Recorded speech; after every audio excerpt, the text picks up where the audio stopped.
En economía ya está Luis Méndez para traernos toda la información. Vamos a iniciar hablando justamente de la cumbre de los países BRICS, porque los líderes participaron en esta misma ya dieron una primera declaración. Por supuesto, la economía como eje principal, pero también se hablaron de las guerras. Bienvenido, Luis, ¿qué tal? Muchas gracias, Jorge, un placer. Sí, bien lo apuntabas, en esa declaración se tocaron diversos temas a lo largo de la cumbre. Uno de ellos fue el de la economía. Y respecto a este particular, uno de los puntos donde el grupo fue más enfático estuvo relacionado con las sanciones, ya que los países se manifestaron en contra de las mismas bajo el argumento que socava el desarrollo de otros países. También las naciones presentes en el BRICS reiteraron su compromiso de mejorar la gobernanza global, abogando por un sistema multilateral más ágil, receptivo y representativo. Los países BRICS están unidos en aras de intensificar la cooperación en el escenario global sobre la base de los principios clave de la Carta de las Naciones Unidas. Buscamos contribuir conjuntamente y de todas las formas posibles a la formación de un orden mundial multipolar justo que incluya la participación de los países del sur y del este en los sistemas de gobernanza internacional. Adicionalmente, los países en cuanto al aspecto económico acordaron el respaldo a la iniciativa rusa para establecer un banco de granos.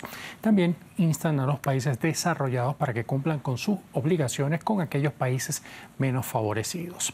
Pero en la cumbre estuvo presente el presidente venezolano Nicolás Maduro, quien sostuvo un encuentro con su homólogo Vladimir Putin, quien calificó a la nación sudamericana como un socio confiable. Escuchemos lo que dijo Maduro después de este encuentro. Estamos preparados para seguir recibiendo inversión rusa en Venezuela, para seguir fortaleciendo nuestro comercio, para seguir fortaleciendo la alianza entre sectores empresariales en todos los campos y para fortalecer en todos los campos de la política nuestra alianza con la Gran Rusia. Luis, vamos a hablar ahora del informe que dio la CEPAL en referencia al comercio exterior en toda América Latina. ¿Cómo estamos? De acuerdo con el organismo dependiente de las Naciones Unidas, se prevé que el comercio exterior en América Latina crezca un 4% este año.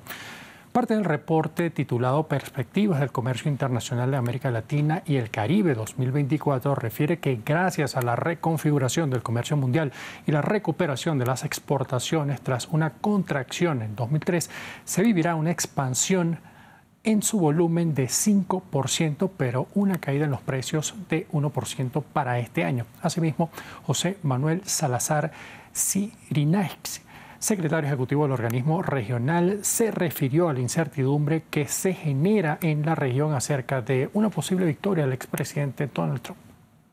Existe una gran incertidumbre a nivel mundial sobre las consecuencias para la apertura comercial y para el régimen de comercio multilateral de una eventual victoria del expresidente Trump. Esto se debe a propuestas que él ha planteado durante su campaña que apuntan a un aumento de barreras comerciales, sobre todo arancelarias. Vamos a seguir en la región porque el gobierno de México estudia la posibilidad de ampliar su apoyo a Cuba. Sí, esto como parte del respaldo otorgado a la isla que ha sufrido de apagones. A propósito de este último episodio, diversos especialistas sostienen que el uso de energías limpias podrían ser el futuro para Cuba. Pero escuchemos qué fue lo que dijo la presidenta de México, Claudia Sheinbaum, sobre la ayuda de México a esa nación.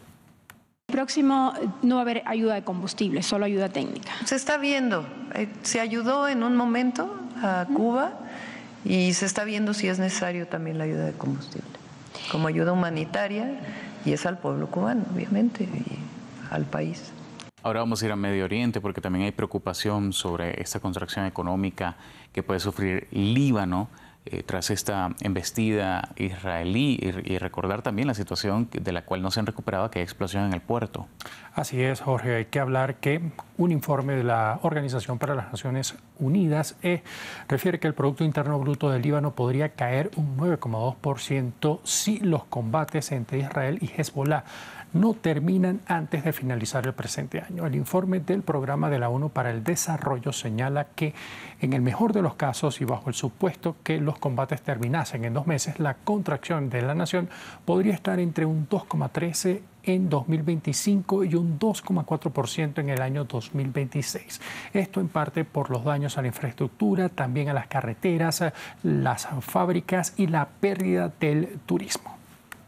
El Programa de Naciones Unidas para el Desarrollo publicó una evaluación rápida advirtiendo que la economía del Líbano podría contraerse hasta un 9,2% si estas hostilidades continúan hasta fin de año. El programa estima que el aumento del desempleo afectará aproximadamente a 1,2 millones de trabajadores en todo el país. La tasa de desempleo podría aumentar a un asombroso 32,6% para finales de este año. Jorge, tú lo venías mencionando, ellos todavía no se habían recuperado de lo que fue esa situación de la explosión en el puerto, y a ello hay que agregarle que la economía libanesa ya se estaba viendo afectada con una contracción de alrededor del 28% entre los años 2018 y 2021.